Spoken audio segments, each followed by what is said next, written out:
MPSC, तलाठी, police भरती, जिल्हा परिषद कोणतीही परीक्षा असो, प्रेसिडेंट वर्सेस गव्हर्नर हा टॉपिक सोडून चालणार नाही.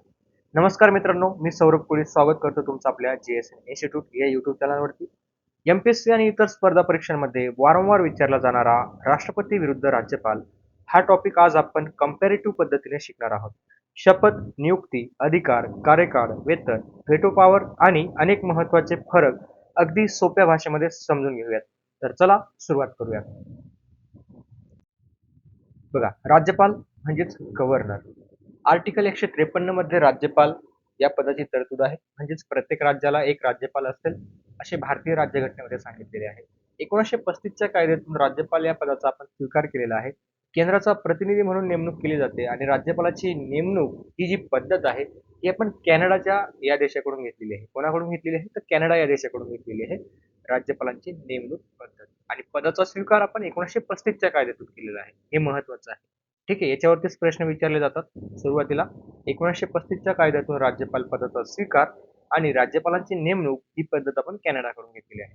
तर बघा, एक एक पॉईंट बघूयात. घटनात्मक दर्जा, अनुच्छेद म्हणजेच आर्टिकल कलम 153 ते 162 मध्ये राज्यपालांविषयी तरतुदी आहे. नियुक्ती राष्ट्रपतींद्वारे केली जाते. पात्रता भारतीय नागरिक असावा, किमान वय 35 वर्ष असावे, लोकसभा सदस्य होण्यायोग्य असावा, म्हणजेच लोकसभा सदस्य होण्याच्या पात्रतेचा असावा. ठीक आहे. कार्यकाळ 5 वर्ष असतात किंवा राष्ट्रपतींच्या इच्छेनुसार. 5 वर्ष आहे, पण कसे आहे ते निश्चित नाही. राष्ट्रपती जेव्हा म्हटेल तेव्हा त्यांना पदावरून दूर केलं जातं. पुनर्नियुक्तीची मर्यादा नाही. पदच्युती म्हणजे बडतर्फी. या ठिकाणी बघा, राष्ट्रपती इच्छेनुसार पदावरून हटवू शकतात. आधीच आपण या ठिकाणी डिस्कस केलं यावरती. राज्यपाल हे राष्ट्रपतींचे प्रसादपर्यंत पदाधिकारी आहेत. म्हणजेच काय, या ठिकाणी राष्ट्रपती राज्यपालांना त्यांची मर्जी असेल तिथपर्यंतच पदावरती ठेवतात. त्यांना वाटलं की राज्यपालांना पदावरून दूर करायचं, ती कधीही पदावरून हटवू शकतात. त्यानंतर बघा, राज्यपालांचे अधिकार. कार्यकारी अधिकार. राज्याच्या कार्यकारी अधिकारांचा वापर करतो. मंत्रिमंडळाच्या सल्ल्यानुसार कार्य करतो. म्हणजे या ठिकाणी बघा, जरी राज्यपाल हा राज्याचा प्रमुख असला तरी मंत्रिमंडळाच्या सल्ल्यानुसारच त्या ठिकाणी त्याला कार्य करावं लागतं. त्यानंतर विधायी अधिकार म्हणजेच विधिमंडळाबाबतचे अधिकार, म्हणजे विधिमंडळाचे अधिवेशन बोलावणे, त्यानंतर स्थगिती करणे, विसर्जित करणे, त्यानंतर अध्यादेश काढण्याचा अधिकार. आता या ठिकाणी महत्वाचं बघा, अध्यादेश राष्ट्रपती असो किंवा राज्यपाल असो, जेव्हा विधिमंडळाचे किंवा संसदेचे अधिवेशन नसते, म्हणजेच कोणतंही अधिवेशन नसते, त्यावेळेसच या ठिकाणी अध्यादेश काढला जातो. हा पॉईंट महत्वाचा आहे. त्यानंतर आर्थिक अधिकार.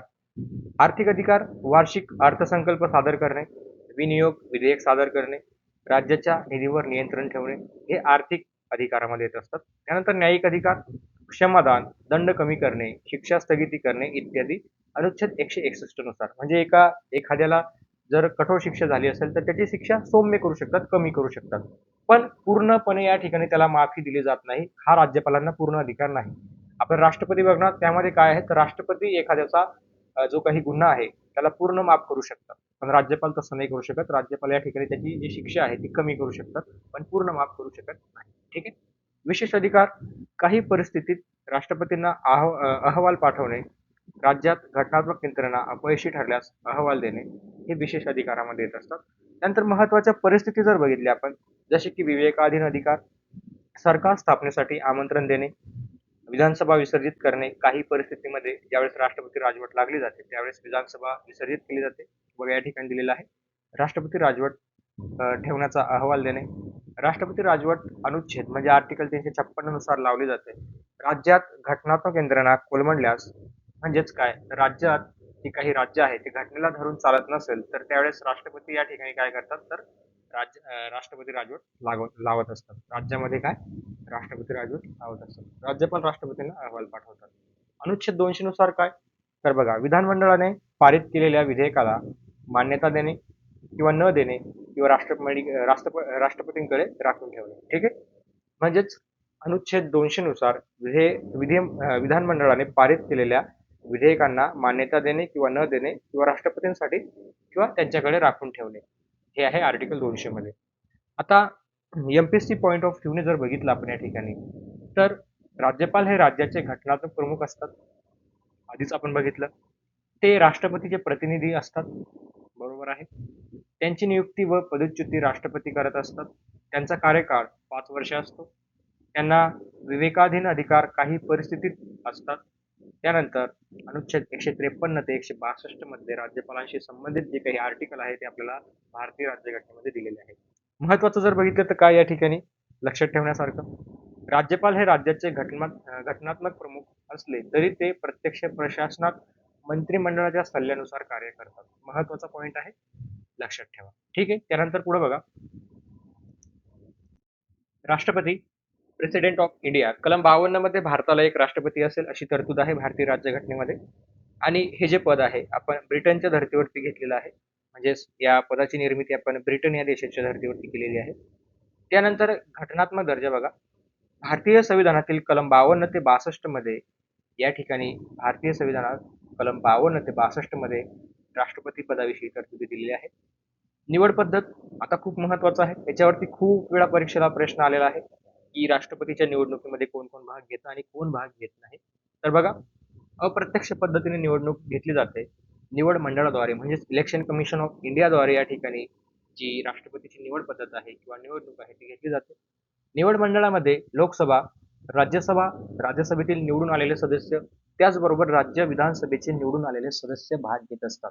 आता या ठिकाणी महत्वाचा मुद्दा काय, तर राष्ट्रपतींच्या निवडणुकीमध्ये जे काही नॉमिनेट झालेले सदस्य आहे, म्हणजे नामनिर्देशित केलेले सदस्य आहे, जे काही 12 सदस्य नॉमिनेट केले जातात, ते या ठिकाणी भाग घेत नाही. का भाग घेत नाही, तर त्या 12 सदस्यांना राष्ट्रपती स्वतःहून नॉमिनेट करत असतात. ठीक आहे, हा महत्वाचा पॉईंट आहे, ही हिंट लक्षात ठेवा. त्यानंतर राज्य विधानसभाचे काही जे निवडून आलेले सदस्य आहे, सर्व इलेक्टेड मेंबर, ते भाग घेतात. त्याचबरोबर या ठिकाणी महत्वाचा पॉईंट एक लक्षात ठेवा, दिल्ली, पॉंडिचेरी म्हणजेच आता पुदुच्चेरी आणि जम्मू अँड काश्मीर या राज्यातील किंवा या युटीज मधील जे काही विधानसभा आहे त्या विधानसभेचे इलेक्टेड मेंबर सुद्धा भाग घेतात. का, कारण त्या ठिकाणी विधानसभा आहे म्हणून. ठीक आहे, महत्वाचा पॉईंट आहे. कार्यकाळ 5 वर्ष, पुनर्नियुक्ती पुन्हा निवड होण्यास पात्र आहे. पात्रता, भारतीय नागरिक असावा, वय किमान 35 वर्ष असावे, लोकसभेचे सदस्य होण्यास पात्र असावा. पदच्युती म्हणजे बडतर्फी, इम्पिचमेंट प्रोसेस महाभियोगाद्वारे या ठिकाणी संसदेत विशेष बहुमताने ही प्रक्रिया पार केली जाते. कलम 61 मध्ये दिलेली आहे महाभियोगाची पद्धत, त्यालाच आपण इम्पिचमेंट प्रोसेस म्हणतो. त्यानंतर भारताचे अधिकार, भारताबाबत राष्ट्रपतींचे काही अधिकार आहे ते बघूयात. कार्यकारी अधिकार, पंतप्रधानांची नियुक्ती, मंत्रिमंडळाची नियुक्ती करणे, राज्यपालांची नियुक्ती करणे आणि प्रशासकीय निर्णय घेणे हे कार्यकारी अधिकार आहे. ठीक आहे, नियुक्ती करणे हे काय आहे, कार्यकारी अधिकार. विधायी अधिकार म्हणजे विधिमंडळाबाबतचे अधिकार, संसद अधिवेशन बोलवणे, त्यानंतर स्थगिती देणे, त्यानंतर लोकसभेचे विसर्जन करणे, अध्यादेश जारी करणे, विधेयकांना मंजुरी देणे. आता अध्यादेश केव्हा जारी करतात, ज्यावेळेस एकाही म्हणजेच काय संसदेचं अधिवेशन बंद असेल, म्हणजे लोकसभेचं पण आणि राज्यसभेचं पण अधिवेशन नसेल, त्यावेळेसच या ठिकाणी अध्यादेश काढला जातो, हे लक्षात ठेवा.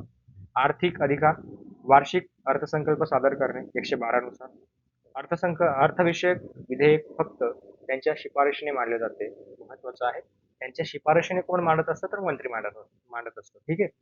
त्यानंतर न्यायिक अधिकार, क्षमादान बघा, या ठिकाणी क्षमादान, दंड कमी करणे, शिक्षा स्थगित करणे किंवा माफी देणे. माफी देणे म्हणजेच काय, तर पूर्ण माफ करणे. मी तुम्हाला आधीच सांगितलं राज्यपालांना तो अधिकार नाही पूर्ण माफ करण्याचा, तो राष्ट्रपतींना आहे कलम 72 मध्ये. ठीक आहे, 72 मध्ये, आर्टिकल 72.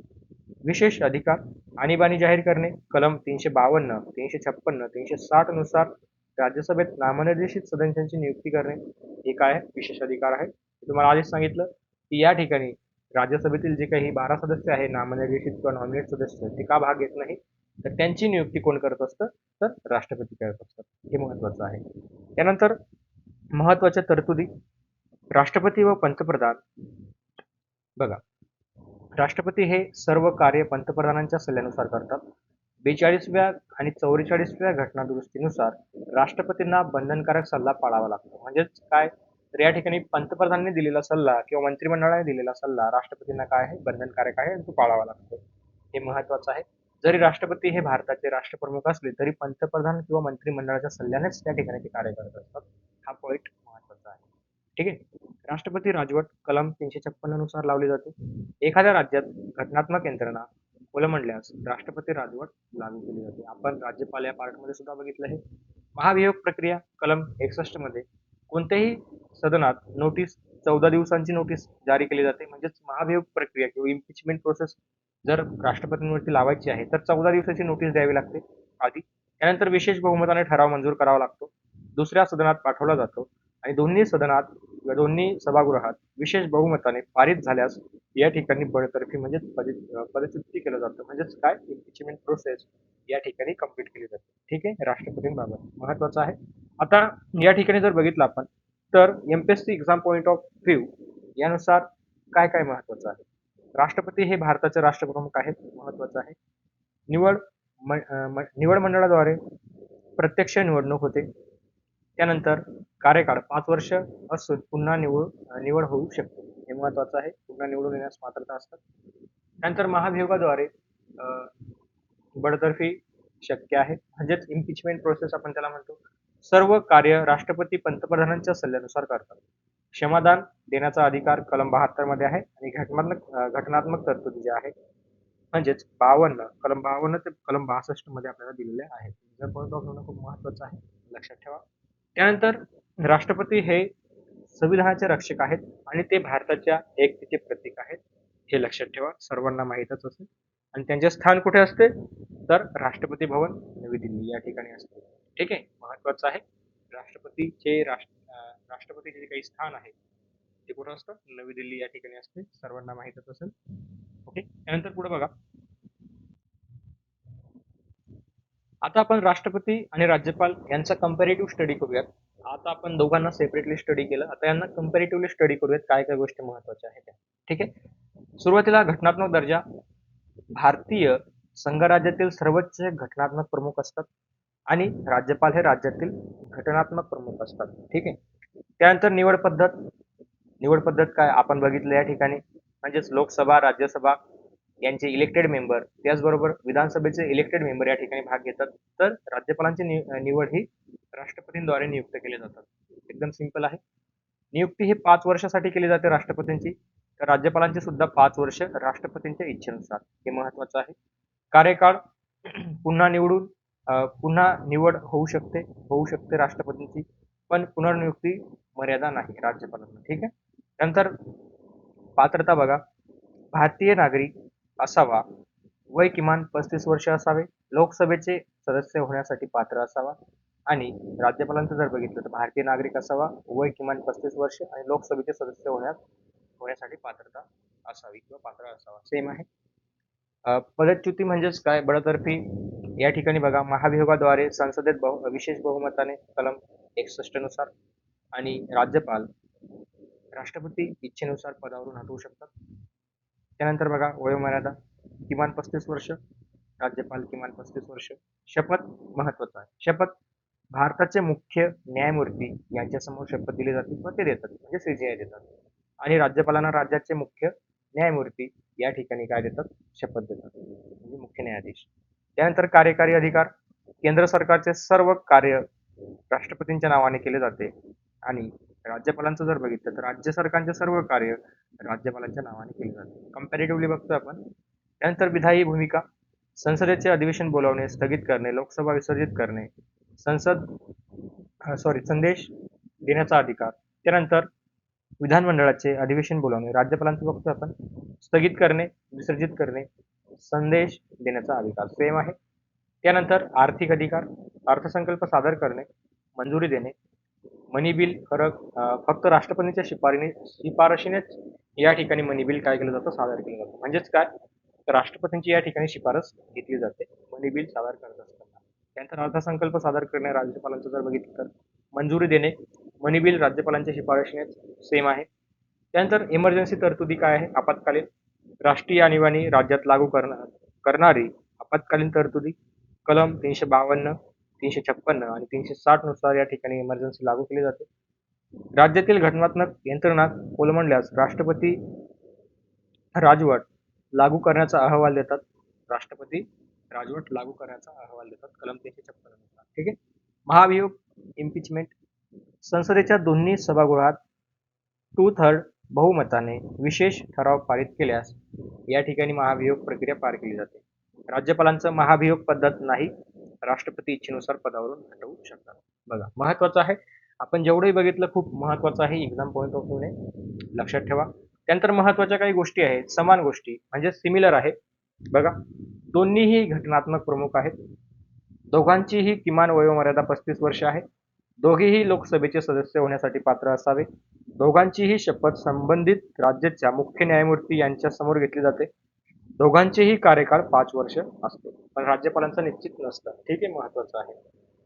त्यानंतर एमपीएससी एक्झाम पॉईंट ऑफ व्ह्यूने जर बघितलं तर राष्ट्रपती संघाचे प्रमुख सर्वात उच्च पद, राज्यपाल राज्याचे प्रमुख, राष्ट्रपती निवड पद्धतीने, राज्यपाल नियुक्तीने, राष्ट्रपतींचे महाभियोगाद्वारे हटवणे तर राज्यपाल राष्ट्रपती इच्छेनुसार हटवतात.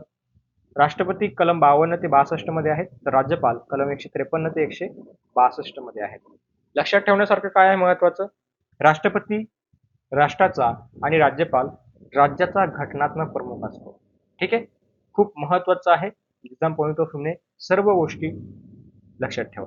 ठीक आहे, त्यानंतर पुढे बघा प्रश्न तुमच्यासाठी, राष्ट्रपतींना शपथ कोण देतो हा महत्वाचा प्रश्न आहे. याचा आन्सर तुम्ही मला कमेंट बॉक्समध्ये कमेंट करायचा आहे. ठीक आहे, राष्ट्रपतींना शपथ कोण देत असतो. ऑप्शन आहे भारताचे पंतप्रधान, लोकसभेचे अध्यक्ष, भारताचे मुख्य न्यायमूर्ती आणि राज्यसभेचे उपसभापती. हे तुम्ही मला कमेंट बॉक्समध्ये कमेंट करायचं आहे. तर बघा मित्रांनो, आजचा राष्ट्रपती विरुद्ध राज्यपाल हा कंपॅरेटिव्ह टॉपिक इथे संपतो. व्हिडिओ उपयुक्त वाटला असेल तर लाईक करा, तुमच्या मित्रांसोबत शेअर करा आणि जीएसएन इन्स्टिट्यूट चॅनलला सबस्क्राईब करा. पुढील व्हिडिओमध्ये आणखी एक महत्त्वाचा पॉलिटी टॉपिक घेऊन भेटूयात. तोपर्यंत अभ्यास करत राहा. जय हिंद. थांबूयात. Thank you very much.